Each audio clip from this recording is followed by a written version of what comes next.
Okay, we're here with Christian from Fortune Child and All Them Witches.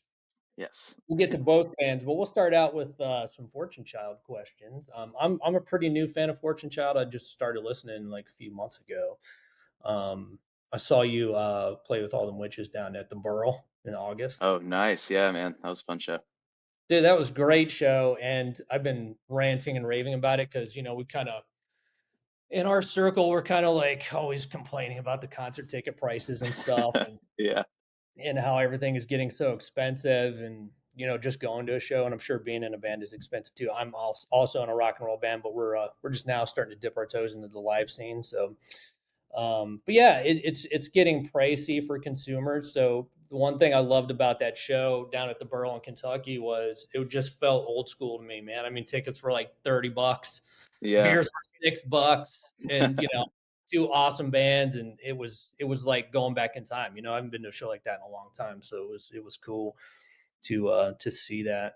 And that was my first show. I'm a long time All Them Witches fan, but that was my first show with you, and it was fucking awesome, man. You did great.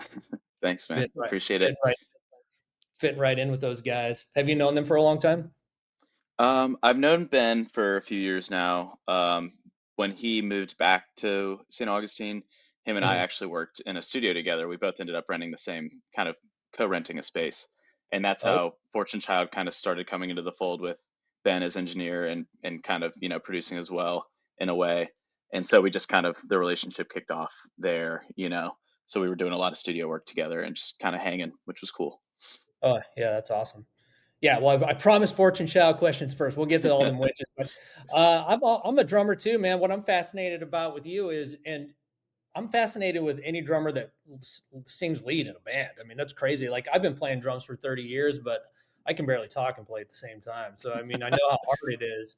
I mean, was that something like you strive to do? Like what came first? I guess was it singing or the drums, or was that by necessity, or how that come about?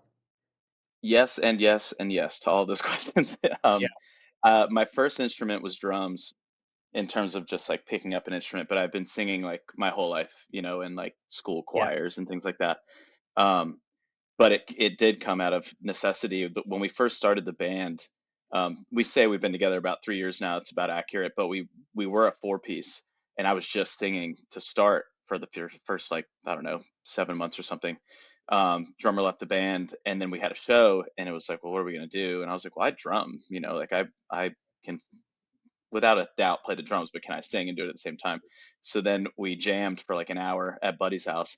And we didn't even, I don't think I even sang a note. We just jammed and it felt really good. We are like, whatever, we're just going to wing it. And I got up there and we played at, oh, what was it called? It was a place in Orlando, not Will's, but it was another club down there. And I remember feeling insanely gassed. It was like marathon status at the end of that set. And I was I like, bet. oh my gosh, I can't believe I'm going to do this now. Like, this is what I'm going to do. But the curve was very steep. But the more I did it, it's just like anything, just kind of more reps. But it definitely took a lot more control and thinking about, being more intentional with what I was doing for sure, not less like willy-nilly behind the kit and more like be right in front of the microphone and, don't like flare around as much. So but it's been really cool. It's taught me to play way differently. It's taught me to listen a lot more behind the Mhm. kit, which is cool, I think. Especially because I'm the one singing. So it's just like a very strange but very cool dynamic that now we all three really fall into beautifully, I think, and it's been a really cool process. Do any of the guys sing, or just you? They do. And there's a couple of tunes in the past that John has done some backups on. Buddy can sing as well. I think in the future we're going to start working more of the three of us in, which is really neat. But yeah, it's that's the nice thing about having a trio. It's just three people, and if everybody, they're just like the heaviest hitters to me. I mean, those guys instrumentally are just like two of the strongest musicians that I know. So it's really cool to be able Right. to, jam with them all the time. Yeah, they're cool. Like I said, I'm a pretty new Fortune Child fan. I just started listening to you guys like after the Burl, so that would probably be like September. But uh, the Yeah. s- the singles are dropping consistently since your debut album. What I'm not concerned, what I'm interested in is how do you approach the songwriting now compared to when you did a full album? Is that changing the songs and how you put them together? Because I know Um, because I'm in a band too. We're doing singles right now. We started doing singles though. We haven't done a full record yet, so Yeah. we're like taking our time with each single, and it's changing, just kind of changing the sound of the band. So I'm just kind of curious about that. Yeah, I mean, it can go both ways, I think. For us, we sort of had a lot of material and then, we fell into the like singles are good. Singles are good for social, singles are good for the platform, and it worked. It really did, and so we just kind of rolled with that. And we just kept writing in the process too. And so I don't know, I think it may be a bit of a different approach when you're thinking about like the vastness of like an album versus just one song.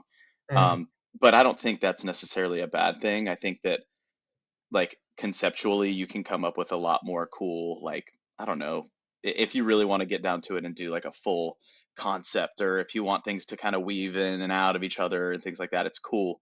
Um, as far as like the singles goes, a lot of it is like standalone, but it also is like just like a piece of time, like a lot of them have a through line, which I think is really neat. And that was like part of the whole reason we just put out like a compilation of all of them just to have, Right, because we are like, that was like a segment of, the band's timeline, and we want to, we kind of want to honor that, and to be able to move forward, it's nice to have that as almost like a bookmark. right, Um, yeah. And so in terms of like the record coming up, I definitely think we're looking at it differently because it was a lot more of a crunch, I would say. Like when, you have the first few and you're like, oh, we're steamrolling this, it's cool. And then you get to like five or six and you're like, oh no, like we have to put out another single in a month. So yeah. there's a bit of that pressure that comes with the singles, but I think it's cool, I think that can create some cool things too, but so can time. So I don't know, there's the double-edged sword. You can think of it both ways, I think. Yeah, yeah, we're kinda going through the same thing because we came up in the generation, obviously, of records, so it's like, when Yeah. we started putting singles out, it was just a couple years ago, so we're like, "How do we even do this anymore? I don't even understand it," so we kinda had to do some research and kinda figure out what would work for us. It seems like that's the way to go. I think a good idea is to, like, do, like, 8 or 10 singles and then make a record out of it, and Yeah. we our band's talked about doing that too, like, and then just having the record at shows for people who show up, that'd be like Yeah. that's the gift to them, it's like, you guys, Yeah, yeah, man. yeah, yeah, no, that's, Totally. well, just kicking ideas around, but who knows? Are you guys planning on doing something like that with the all the singles you have stacking up, put them on vinyl or Yeah, something? yeah, so we've already kind of done that in a way. We put them out on CDs. We totally plan on having vinyl in the future. That's been like something we've had in the works for a long time and just have, been planning for. But as everybody knows, it's not the cheapest thing to do, and so we're just like figuring out cool ways to go about it, and to, Yeah, we really want it out there though, because we've been getting a lot of requests for it, and heck yeah, just personally, we're all vinyl heads, so it's yeah, just something cool to have, and to be able to give to the fans. So for sure. Yeah, yeah, we all appreciate that as a fan and a musician. You know what they do now yeah, is, what I'm starting to see is, it's actually not that bad anymore because there's these companies that make vinyl, and this is for all the band folks out there that are going to listen to this too. They make vinyl on order. So like if they order it online, you can get this killer vinyl for like $45. But I mean, it's full color on the inside and outside. I mean, that might be that's a really good idea. I don't know how they pull that yeah, off. I'd love to have that's somebody on here that crazy. explains that. But yeah, it's like a superior product for a little bit more money. But I mean, you're getting some really good quality stuff, and you can buy like little batches for like 25 copies, so you're not holding a shit ton Wow. of inventory. So I don't even know how they do it. Yeah, that's crazy. That's always the big dilemma. Obviously it's like, okay, we're ready to do vinyl. And it's like, all right, you have to buy 300, whatever it is. Yeah. And I mean, I think now with the way that record plants and record companies or just like the manufacturers are coming and popping back up again. The Mm, smaller batch thing is becoming more of a regular, more normal thing as opposed to, just a couple of years ago. right? Just even talking to other DIY bands and guys I met on the road, and they're just like, yeah, man, you can find them. They're kind of hidden, but they're there, So if you want to do short runs, or if you've got money for a couple hundred copies, they're going to do it for you, because they're trying to support everybody, and Yeah. it's definitely coming back. I would say it's more than it ever has been. So that's always a nice little bright light in the crazy vast dark. Yeah. Yeah. So Try trying to navigate this business this way, it's wild yeah, sometimes. One yeah. step at a time, man. Are you guys gonna stay independent, do you think, or are you looking at labels or any of that? It's not really on our radar, to be completely honest. I mean, we've always like kicked around the idea of like, oh, it'd be cool to have a label, whatever. And mainly it's distribution.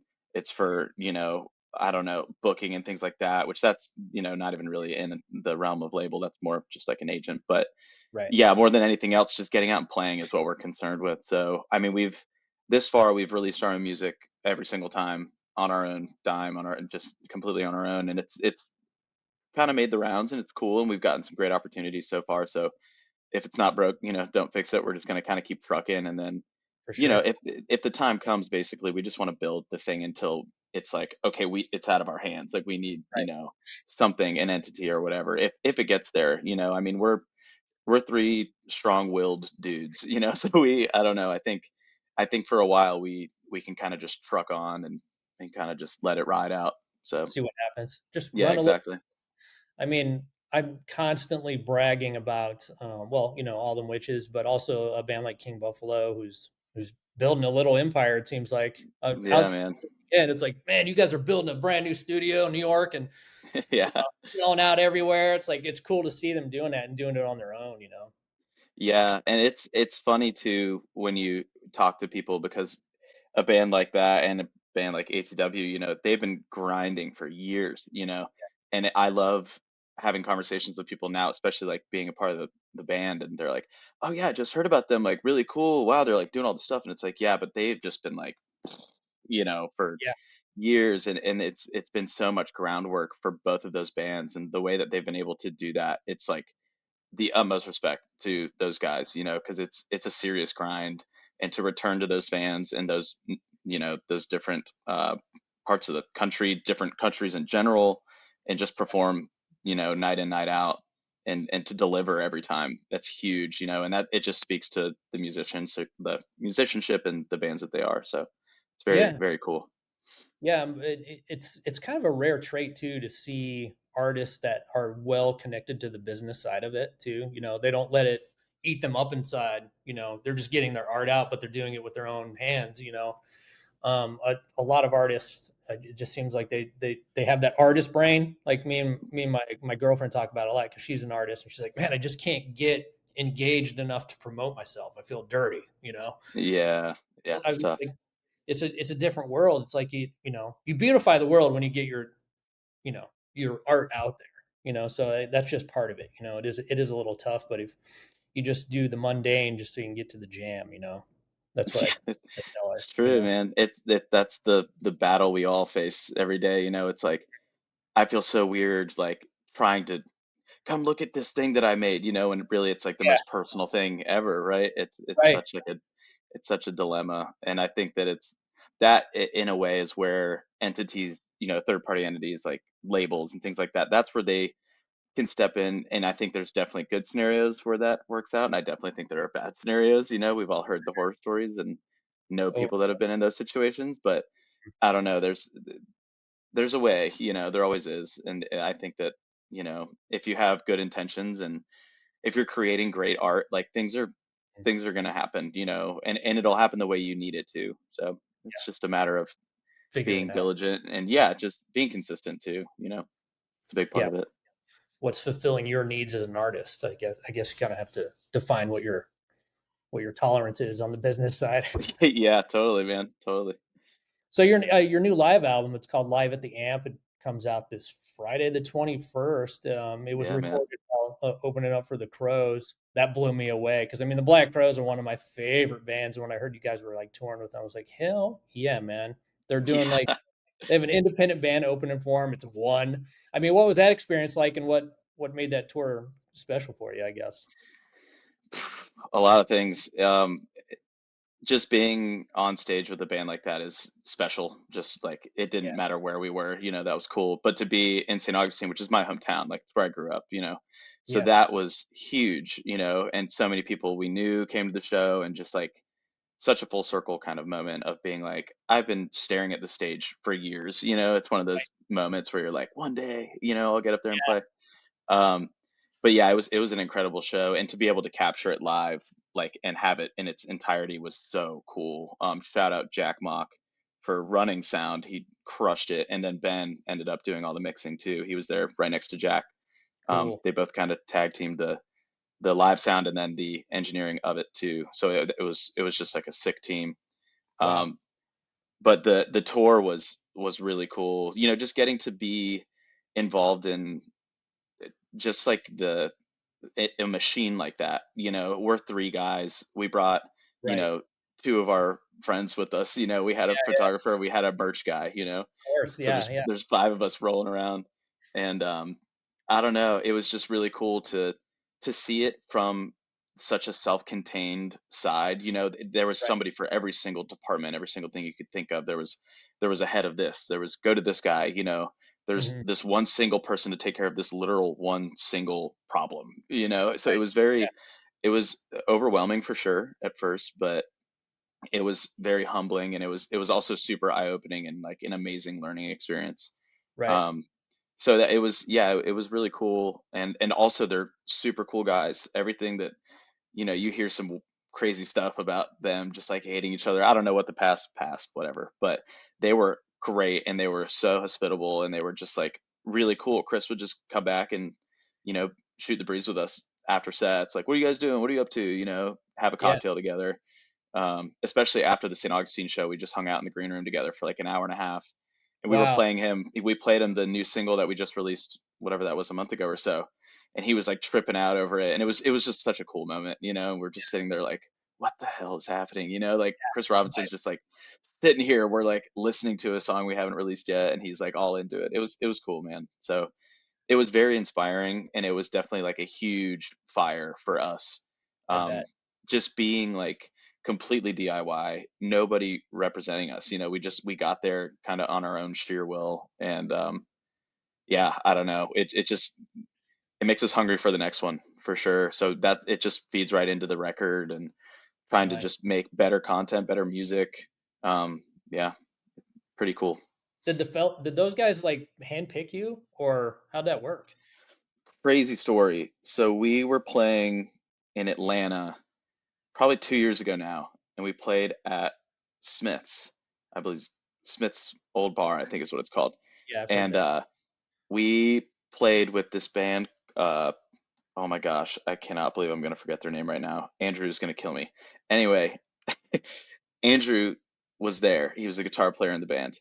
And man, if I remember the name of the band, we're gonna tag him in it because this makes me feel terrible.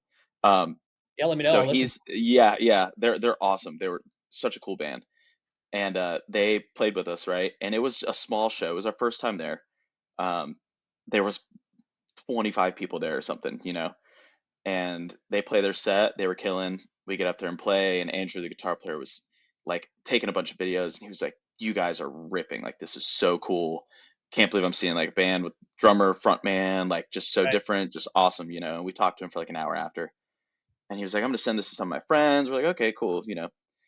And then we came through again, I believe, and he showed up to the show. They weren't playing with us. They were like weren't available that night. And he was like, "Yeah, man, I'm gonna send this to Chris and Rich, like blah blah blah." And he just like completely blazed over that detail. Right. And I remember sitting there being like, "Did he say Chris and Rich?" I'm like, "This is crazy. Like what?" And then I remember doubling back and be like, "Did you say Chris and Rich?" He's like, "Yeah, yeah, yeah, like the Crows." And I was like, "Okay, what?" And then it turns out Andrew was in a band way back in the day called Guns Akimbo that had been an Atlanta band for a long time, and they ended up kind of bringing up the Robinson brothers. And they kind of gave them a lot of opportunities in Atlanta to just like play and just get their feet wet, in the industry and everything, and then just obviously blew up. So they had been friends for years and years. Mhm. And so Andrew ended up like personally sending one of them footage of us and was like, "Hey, like you need to hear about these guys." And months later, I get a text from Andrew, and he was like, "Hey, man, you free to chat for a second? I got some gigs for you if you want." And I'm like, "Okay," thinking we're gonna open or play with their band or something. He's like, "Okay, one's in Virginia, one's in the Keys, one's in Tampa." And I was like, "What?" I was like, "What is this?" And he was like, "Yeah, the Crows, like they want you to open for them." And I was just like, "What the hell, man?" I was like, "Okay, Okay. what?" Yeah. And then he's like, "Okay, so Mark is gonna get in touch with you. Mark Didia, their manager. Mark, like one of the pioneers of rock Yeah. management, you know. Mhm. And so Yeah. sure enough, I get a text from Mark. Hey, what's up? It's Mark. Glad to have you on. You're going to be getting a bunch of emails. And then it was just like I got absolutely inundated with emails forever. And I was like, oh yeah, we're really doing this. This is insane. Like they needed every single detail about everything that we were doing. And I'm like, the funniest thing was we actually had two opportunities to open for them on two different tours. The first one was the Peace Out tour with Aerosmith that got ixnayed because Steven Tyler, just couldn't sing. Yeah. So we played a show. We went all the way to Virginia and all the way home, and then we were like, "See you guys in the Keys," and then everything got canceled. But then they ended Oh, up calling us back, so which was really cool. They called us back for when they did their solo tour, right. um, which was even crazier because I was literally on my way to go pick up my friend from the airport last summer, and I just my all caps on my phone, check the email, and I was like, "What?" And it's just an email. I had no notice. Nobody reached out to us at all, and it just said, "We're very excited to have Fortune Child back on with the Crows," and I was just like, "What?" Like nobody knew it was happening, and of That's course we're awesome. like, "Absolutely, thanks." But yeah, it was just a crazy experience. I remember texting Ben like over and over. I was like, "What does this mean? Like, what do they mean by this?" And it's like, "Okay, tell them this," because we had no idea. It was just such a cool experience, man. Like looking back, even just not being that long ago, it was just like so much. It was so exciting. It was so stressful, but also just a great learning experience for us. Yeah. And That's awesome. just Yeah. just motivation for like DIY bands, man. Just like do it. Don't say no to anything and just Just like go for it. play your ass off. It's cool. Yeah. Makes Yeah. makes for good times.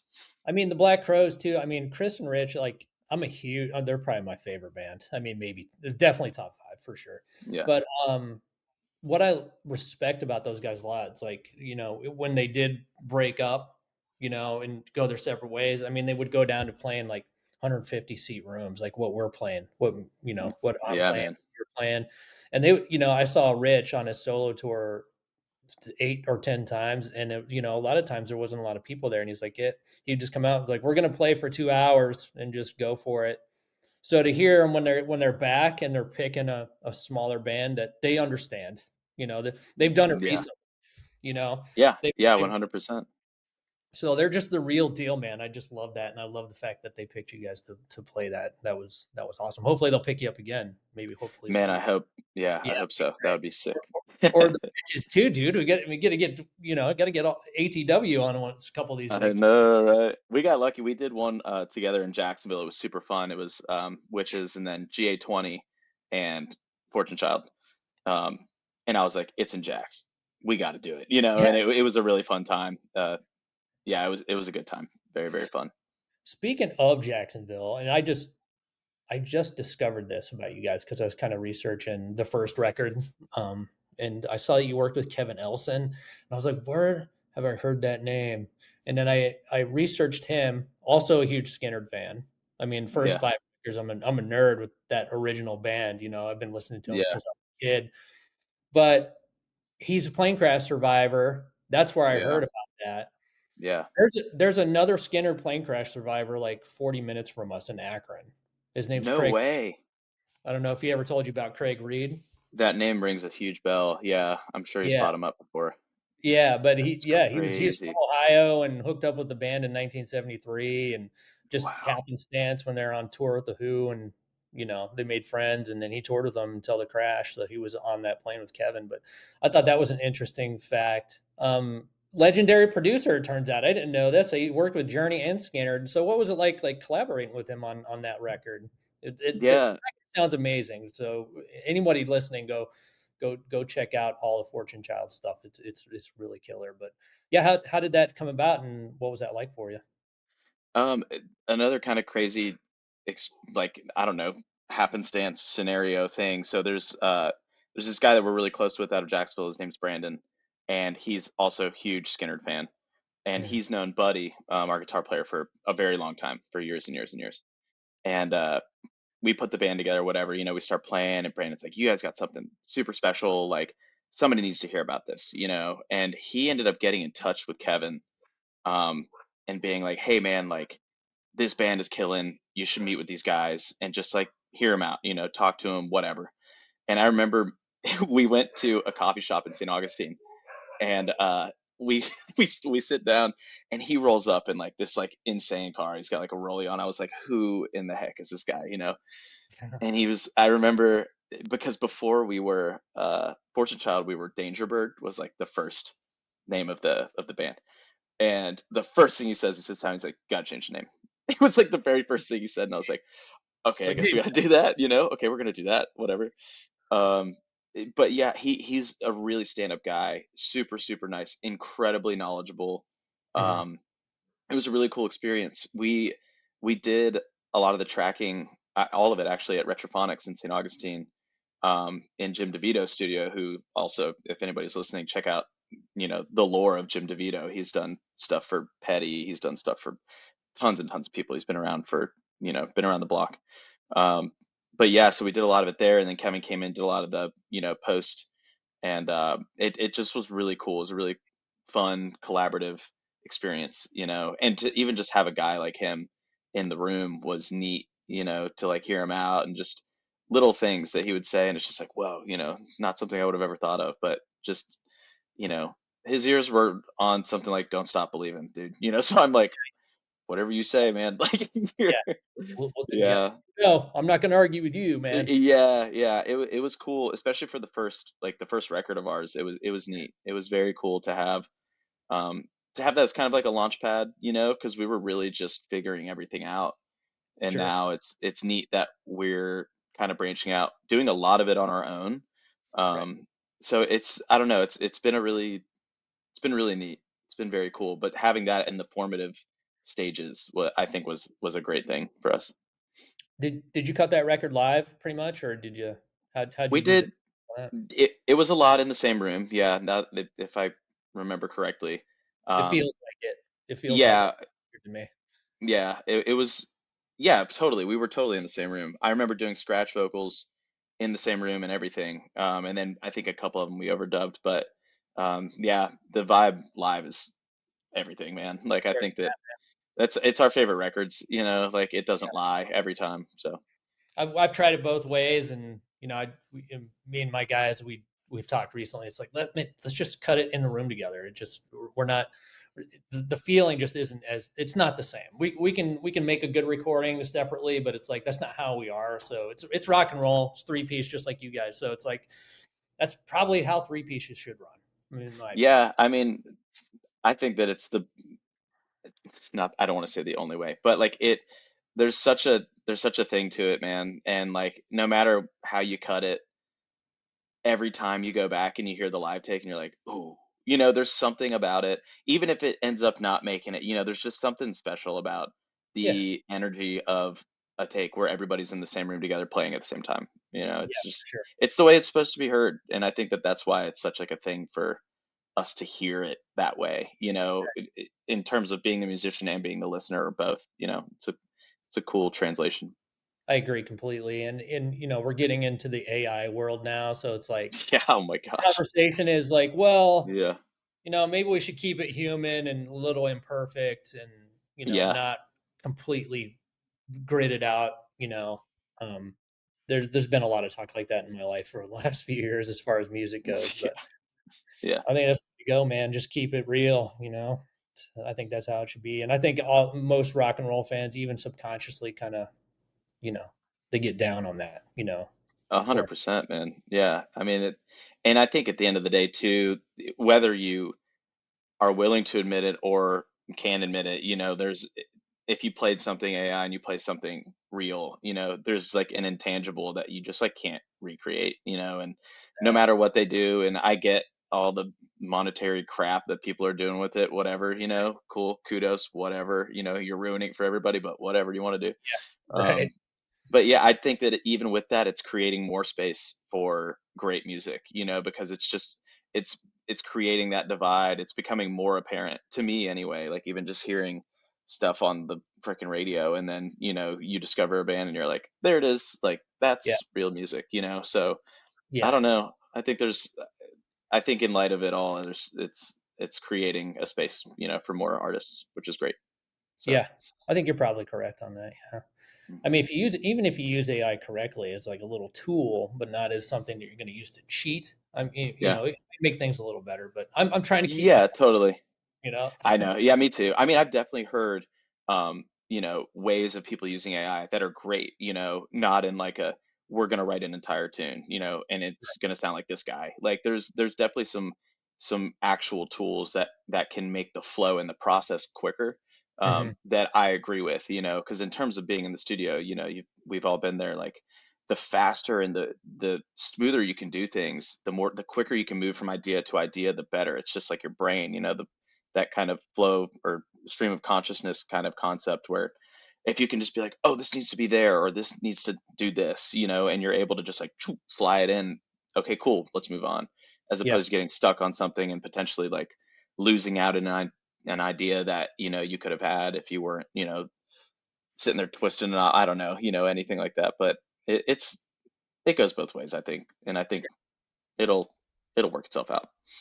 I agree. Yeah, we're on the same page there. So, I mean, let's switch gears a little bit. Let's kind of go into the all the witches stuff a little bit. So, it was last year that you jumped into the band, right? In 2024? Yeah, it would have been last April or something, officially, March, April, something Okay. like that. Yeah, Oh, that's not that far away. Gosh, I thought it I was a little. know. I Okay, know. yeah. It's crazy. What was that transition like for you stepping into that band? Because I'm sure that's a little different. Yeah, it was crazy. I mean, it was great, and they're incredible guys. They made it the easiest it could have ever been. Yeah. It was super super chill. Show up, jam for a long time, and everyone was like, "All right, cool, we're on the same page. Let's roll." Yeah.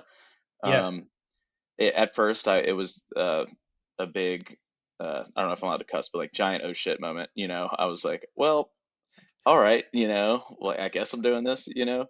Um, it was a funny, I say funny, but it was just like a Ben text, hey, I need your help, and I was like, okay, you know, we need you to play drums, and I was like, okay, that's more than help, but sure, like Yeah.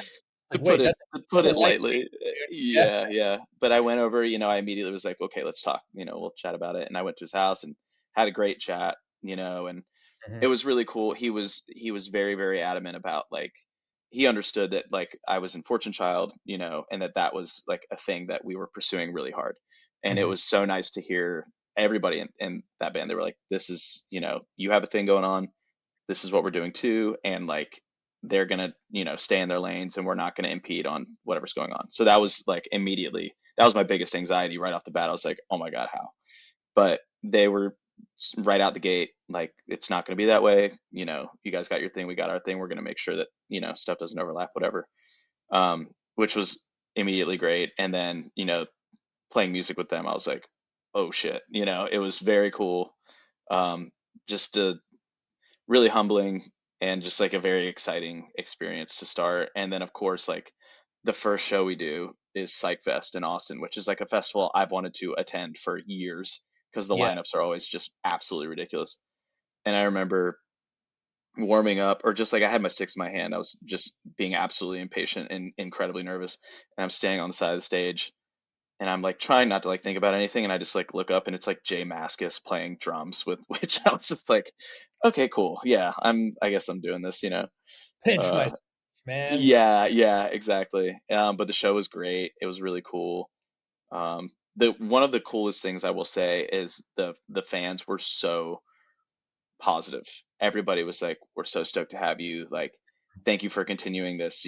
We love this band so much, and like you're Right. gonna do great, like all this. So that was like, big weight off the shoulders too. So Yeah, that was probably a little pressure. I mean, Robbie, I had Robbie on our last podcast, great guy, but I mean, I don't know what happened, but it's like, yeah, that he was a unique drummer, but you fit right in there. I mean, you just went in there and filled the shoes pretty much. I mean, I'm really curious to see. I'm curious to know as a drummer, like how do you approach like fitting into that dynamic of that band? Because it's like it's so distinct. I mean, there's a lot of there's a it's a blend pretty much of like, psychedelic and blues and rock and roll and stoner rock and even some folk. Like how do you kind of approach from a drumming angle with so many different, I guess, tools in the toolbox, as far as like how they're writing songs. They're kind of like Led Zeppelin in that yeah, regard. very Yeah, diverse. I would agree. Yeah. It's It's very not just diverse. passion all the time, you know, you gotta, Yeah. you know, it's ebb and flow for sure with those guys. Yeah, totally. I think that the way that I learned to approach it very quickly, because I of course had the same question. I was like, what am I doing? But it became like a huge listening game, like what does the song call for? Like what Mhm, does it need in this moment? Get out of your head with like, I kept hearing that, you just said it too, but like the filling the shoes thing, like just run your race, whatever ideology you believe in that realm, just like do your thing and don't get too in your head about replicating too much. Like just put your thumbprint on it, and like listen a ton. Like it was a lot of listening, a lot of just like watching dynamics and seeing where things could push, seeing where things could pull. Like there's times where it just needs to blaze on, and then there's a lot of times where I think I found a lot of moments that maybe didn't exist before where it's cooler to like lay back and like let things breathe for a moment. And I think that was very cool for me, very cool for the band to just like new takes on things. And mhm. um, it made the pressure release immediately, just Right. losing that whole like learn the score kind of aspect or like approach, if you will. So yeah, it was a lot of just like a lot of myself asking like, okay, what what does the song call for right here? Like, what does this song need? And then do that. Don't overthink it. Don't make it complicated. Just do it. Right. Cool. Yeah. I mean, you guys just did a new record. So how did you well, number one, how did you squeeze in songwriting session? You guys have been touring a lot. So did it Yeah. like did you write songs first and then tour, or is it the other way around? Probably the other way around, I would imagine, yeah. Yeah, we were touring, and then, record talk, and we went in and did a couple of writing sessions together. Um, and things were just like really flowing. It was really, really nice. There was Mhm. a lot of like ideas that Parks had. There was a lot of collaborative effort, which I thought like that's like my favorite thing in terms of songwriting is just hearing everybody's takes and seeing what's cool, what's not, what's going to work here, what's not going to work here, and Mhm. everybody just being open, and that was like a really, really fun experience to be a part of. Um, but yeah, it was a couple of sessions, and then we did, I think we did like 3 or 4 days, kind of little bricks of days. We did like 3 or 4 days, took some time off, did 3 or 4 days, and then went in and cut it. Um, so it was a pretty streamlined process, but I feel like we went in like feeling really good. So it made the recording process really fun, and I don't know, a great experience, I would say, overall. I mean, you're not only a great drummer, you're a great singer, man. Did you get a chance to sing with Parks at all or no? I No, not this time. But I feel like if called upon, I would love to. It would be really, really cool. But he's got a thing, man, and it is so cool. It's one of those times where it's like you dream of those moments of like, oh, how cool would it be to like do this with that guy? But then it's like, don't Work. poison it. It's there, let it live its life. Yeah. Um, Especially like I don't know, yeah, he's a special dude, man, and like his voice is epic. So it's Yeah. like don't eat it. Just just do your thing, bro. Yeah, he's a beast, man. Yeah, We just went down to Columbus and saw him open up for King Buffalo, and we talked to him at the merch table a little bit. This is why I yeah, love band so much, man. I love you guys and the Fortune Child guys because it's that he is like staunchly independent, like because he has his record out. I was like, "Are you gonna put it on Spotify?" He's like, "Hell no, man! I'm not doing that. I'm not yeah, stable. I'm done with all that shit." And I was like, yeah, as a fan, I'm like a little sad, but I respect the shit out of it. I was like, "Dude, I'll come to the shows and buy your records. I don't care." yeah, I mean, he's just that good. So I love yeah, that whole mentality. yeah. I mean, that goes back to like what I was saying, man. If you're making good art, like it doesn't matter. People are gonna show up for it, and he's just a prime example of that, And it's something I respect about him a ton is he has his beliefs, and he's like, this is just how I like to roll, and like I'm not gonna let somebody pigeonhole me or make me think that it needs to be a certain way. He's got it, Yeah, dude. It's so cool. So yeah. cool. And he's super talented guy. He's got the talent behind him too. So the whole band does, man. I mean, everybody's really excited about the new record. Um, what was tracking like in that big studio. Was that Blackbird Studio? It was a It pretty pitch was. studio. I couldn't. It Yeah, was. Yeah. that's Yeah, Nashville. it was in Nashville, yeah. Yep. Yeah. Who produced? Yeah. Was it did you guys self produce it or was it somebody like? Eddie Spear did this record. So he I think he also did, oh, I don't want to speak here. I want to say Sleeping Through the War, maybe. I believe that was the record that he was on. He wasn't the producer, but he was an assistant. But they loved working together back then, and they called upon him and were like, "Hey, like we'd love to do it again," you know. And it was an incredible experience. That guy is a wizard. So Yeah, it was very cool um, to be in the studio together with him and to have him along in the process. It was very very cool. yeah, I bet. I mean, that would have been Dave Cobb. He would have been working Yep. alongside Cobb during that. Yeah, Dave Cobb's a Yeah. bad. Yeah, Yeah. I thought it was him for the pictures. I was like, holy shit, are they working with Dave Cobb again? But I couldn't really tell in the pictures. It was kind of elusive. Yeah. So looking ahead to 2025, what's next for you? And what's next for both bands? Like, when can we?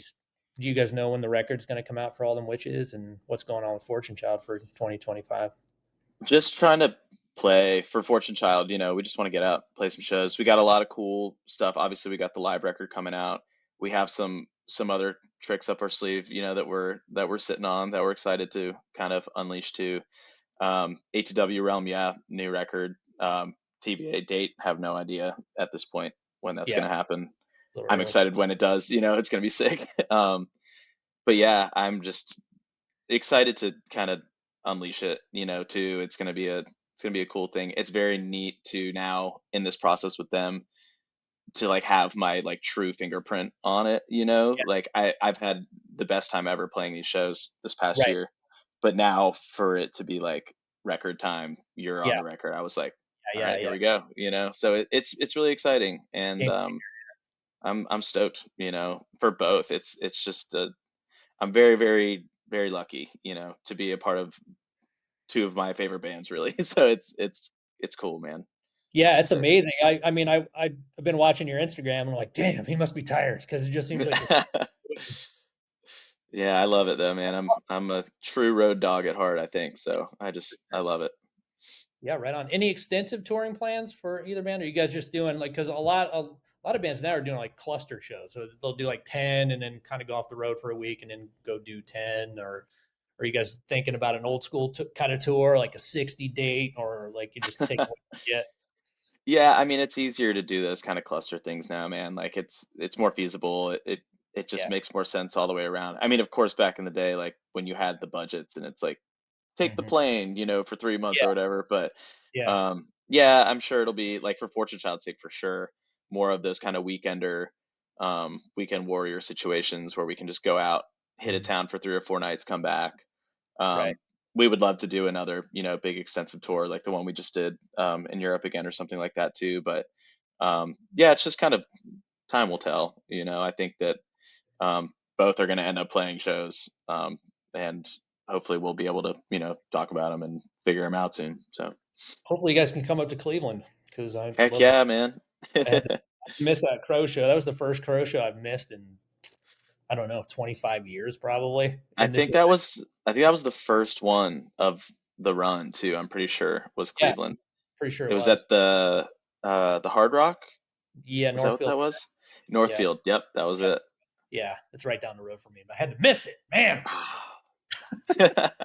next time. But yeah, man, you should Yeah, come up to Cleveland. If you need any help doing that, I'll get you in the scene here. You know, we'll get dude, you. absolutely. Yeah, I know it's far from St. Augustine. You probably have to play your way up here, but we could definitely do that. So if you ever need help, let us know. Cool. We'll help you guys out. But Christian, man, I thank you for your time, dude. Thanks for sitting down with me and talking. And like I said, if you come up to Cleveland sometime, we should do this in person. I mean, we're getting back out there. We're gonna our last podcast. We actually went to the shows and did this, so I'd love to do that Very more often. cool. Come up here. We should definitely do that Yeah, I would love to, man. That sounds like a good time. if you have time. I know there's Yeah. not a lot of time sometimes, but on the road. But I really appreciate the time, dude, and I'll stay in touch and we'll talk again hopefully sometime soon. Sweet, man. Sounds good. Thanks for having me. We'll pump that record on Friday and help hopefully get some ears on it. Sweet. Sounds good. Appreciate it, man. Take it easy. You too.